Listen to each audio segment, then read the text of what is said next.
Man apeso ya oda roma ade e fansam twere adwuma ho bia no ya fa ede esi e na so da bia mekase ede ekokromuti insan ye ho ene abopo eno nti ne esi bom ne bebi obisa na nsabeka hwehwe na nso behunu wo hwehwe dia na wo ba ekumase ahojo enhia ye so Royal TV fidua mu na mu akran so achimata ABC so obetimi ehu yen ene eni nkomo na wo ba nso ensam twere adwuma no wo so be ye mu epa bene na Aisha ababonten ababe kasa ashamodi ni some yo no so edi ababetu edwa enyina ne se efiaso asniga prophet ya ye frɛ no Elisha ya munimu no but na dudu na frɛ Pastor Prince na efiaso asniga se okoko chese blackmail ne den se pastor ya jo kɔhye hotel nkomu aha ya na Mesbel cry chese kɔne no ba be hyehyɛ adwuma no ne ho asɛm na me ka no eno nti yentie di ashamudi so edi babetu odwa ebusanfo mo ye de Sisi anwo spiritually physically gunshot. Mun twanto mun type into nkwasi asem na mudi na mo trotro modi nkoma ma audio sabe ka me nsem na mo pure water camp ne niama be twe pia bra no he efia Schwarzenegger wo be say Ghana too small ma bodin me oba ya ma bodu efia Schwarzenegger wo be say Ghana too small nkoma na wakodi no audio ni kitame me ka kire mo I will be the only bitch who will shut you down in Ghana. Because spirit now kita nenya ade papa na ode ye wo Ghana. Enya ade papa wo yem nkwa na wo dwen. Wo didi wie a omo a yakọ mu wakọ jiji omo sika bo ya adweta mo mu gu omo adwuma. Mu ji sika di wie mu gu nkrofo na adwuma because you don't give a fuck about the industry. Whether business wo de waji wo de wa me wo whether business come or business doesn't come wo waji wo de mo ndwen papa na papa nye inshira mamo. Moda munda me na mumu kasa mu se me de power bi na kasa na na ana me kasa mu se tumi bi di kasa na me kasa na echi na na nya me de me ba ya be boa mo industry me papa wo mu ana me ma me wo mu me papa fi ebusu empani e na etu industry na na kwasiafo nwan pastor ne si oni madam na ehihye ye omu hihye wie ye no o madam be gina na asole na o share sa kom ni wie ye no madam eji ni 1 billion mu bi sa madam sa se ma me ka na me boa na Mummy sa no pastor no se wabre na se o madam e blackmail no into ono no shi no obeye madam de madam pes bi onye because madam e duped in the bank account 1 billion omo hihye wie ye no e de eche madam kokko threat no one physical ma me say me wo audios me wo evidence kwasie bi ntwi ni timbra mo wie ya ba nti mu nchoke mo dem na mo di mo bosses no wo mo dem mo de mo bosses ni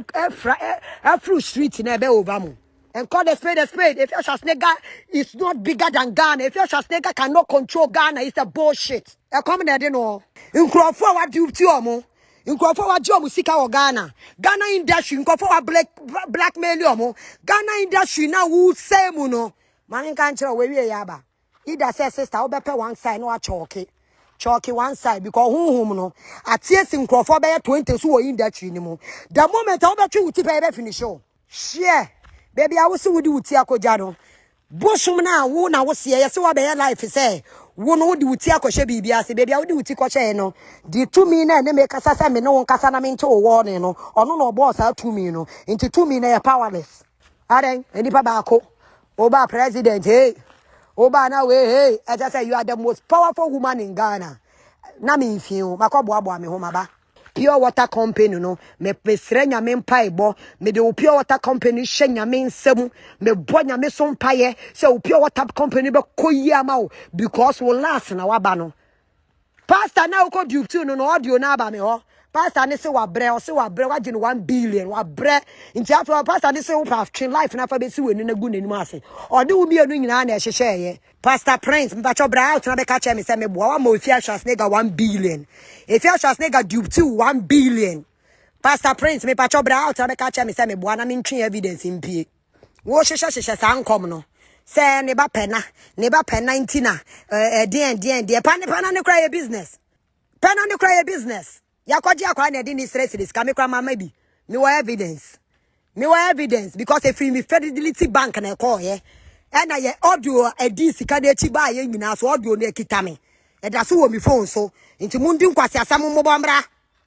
share ye mfimu because e ya mumu we a mu choose se mu believe enu nti ne ye mfimu no basa mu be mu a mu pese mu leave no mu de be keka access enkrofo niama access bi mu businesses o mu build wo industry ni mu a ya ntwema mo me ntwema mo inti se blackmail say ni na industry ni mu e be ni say ni sika ba industry ni mu se nkwase asem say koso wo industry be ni say na mu sika na ye de ma mo mi sika nya bibia ma mi o mi kita 10 million na come de mi nwa me de be ma no na come de mi ochina anka obi a utumi twi camera esi wanim edi obofo atem echire no wo frefre nkrofo pese oba ho hey asem na wo frɛ me na wo ka kire me se me fantu rebe no obofo eni no mbo obosia na fa koye drink no ni nyina record no wo di nkwase asem me di ni nyina ba abegu ho food and drug company mumu de bia na nya didi na da so bia na nya didi na da pure water bia nya no san ye because a food and drug company fuo pa pene sa de we so anka be me wanwa no cash enyo no debi mun kwankwo hwe makasa cha enye ni din na da ho enye ni din na e design nsuo no mun kwankwo hwe enye ni din a e bia be pena din ana obi fufuro bo no pa ni din de debi e din ni kra de ye de business kra begu because no me nko na edi echire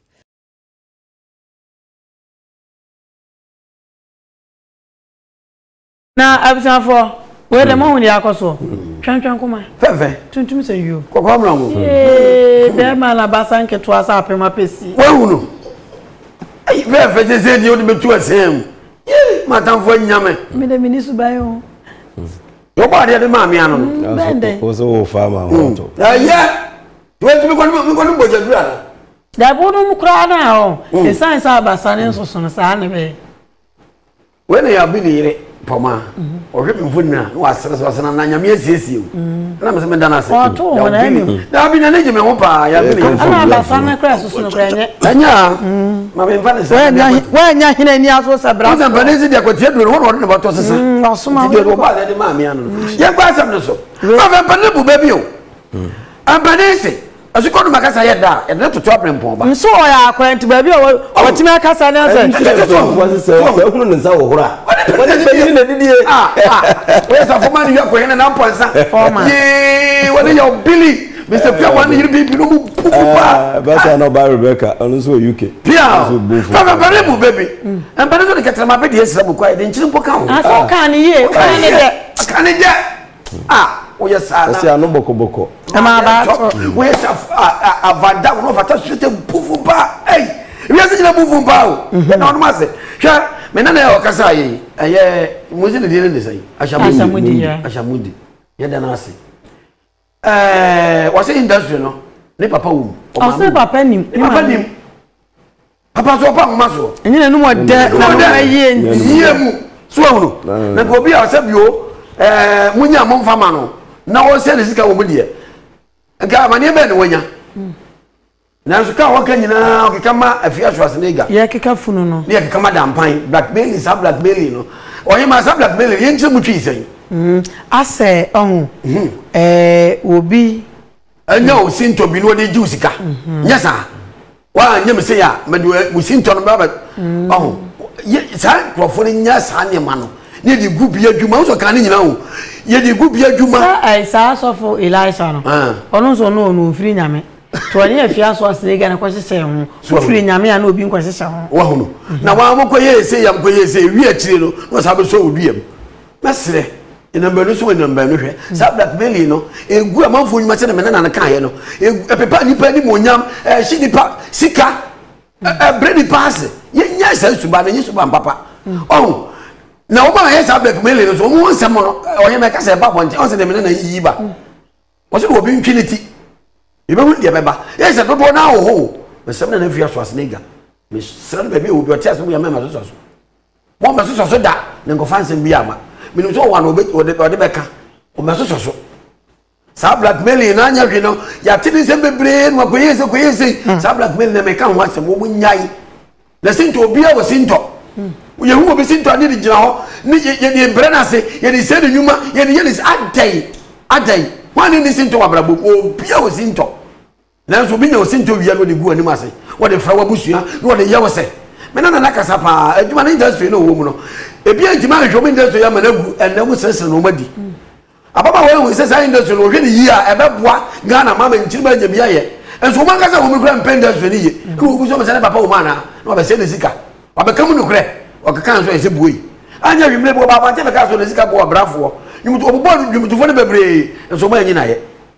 ne sabe obi a ono no mo ope mu yie na sa mo mpe ne yie ne de ba mane ne wanya a wo say ne sika mesre music industry media juma ni nyina ya juma kese ho Ghana se sini juma gu ye hwede sini fo ne nam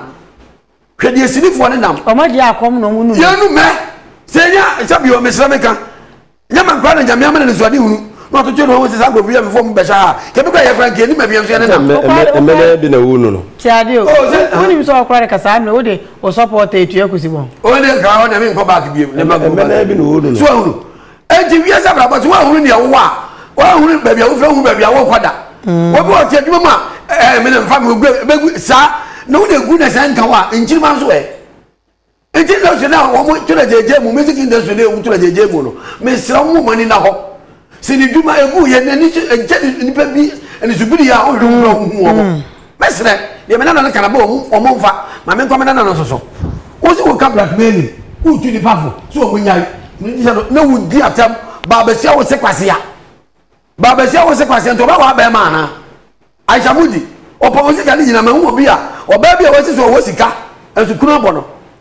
ekunu abo se da jo so abo akoko be ma du be na oni yire be oba du be na oni kura wani umu oha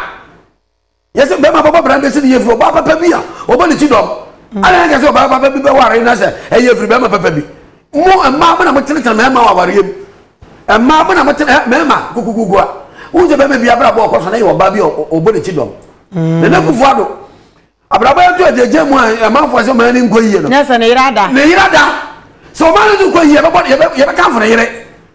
oh ye be kan fo yire nti sa ne yire na se Rebecca no wada won so na edudi na ye example ato fato mo de no fancha me mo o ba ma me wie me na Aisha Mudi no kasi obi o tufu no odi atam no wansam na me kan no wa da be ma no be wa no nya kwase ase no eno wo fere busu ambe we say because obusu antetew ena na eja antetew asema wo kana oba hom wo say osika wonder so yenyi wa ye blackmail hu asema egu Ghana no wo ba wo say kwase ya wudi atam no ene hwa yefa baby obi o ne na me twelefo me chama isemienu me de ba ko be kan amana yemiensa me ne don sanda samiensa na me chawa de miensa che se me no don sanda pia see that ba Mr. I 3 colors or 4 colors e kwa no wa se de ya se de da me kan be wi aboboa no ye wi kotia say what you ba musu mu ba si ke sa dia wo chira na wensa wo de fa na ho no o chiri o aso mpe ko se sa ne bu yef oh o fie kwa wanso a e de obi fie o wachi o de ba ma menchia ubu be no nti obi kasa e be na mi bu yeti mi emu be ni bia na ti be ni bu be ti an to kwa ene ene be nya si sa o ba ma men kwa Canada na menchia Canada fo nyina Brampton fo ne Calgary beta fo nyina mechia mo ene ba Ontario fo so nyina mechia mpa uko Toronto ho e fepa se Facebook fo no mo nteme nka na mi bia o ene ba in fact esi kuku no ejaya keke no so ebejai o say can Black Marian ya na say back de na mo kan ya Black Marian ese kwanto na pe na ahoma eso no kom sabe wo ye sofo a wa fanya nkopon adwuma wa so wa fanya mi adwuma wo di nokure de na wo kofre obi se wona ni begina ho na ma hyehye ho na sefo se wo hunu se wo kofa ka na abeto so itam di kaka che o mfiri nyame e di se wo firi nyame se wo mfiri nyame no ye ka na obefa abeto ho so bi wo ade na wo ye na ankasa no otina ni anyi ho mu sa ahya ade na wo ye na ankasa no bone bia so hunsunsanso ho enti ye ka me kwa de ke ba se sofu bi ni obi ya de ne da bia Black Marian ma nke beboa na nka futuo ama ma na se o matwem ho firi ne ma bi ho ene ma bi koso a wodwene ho a won tia se me se obi tia solim problem won so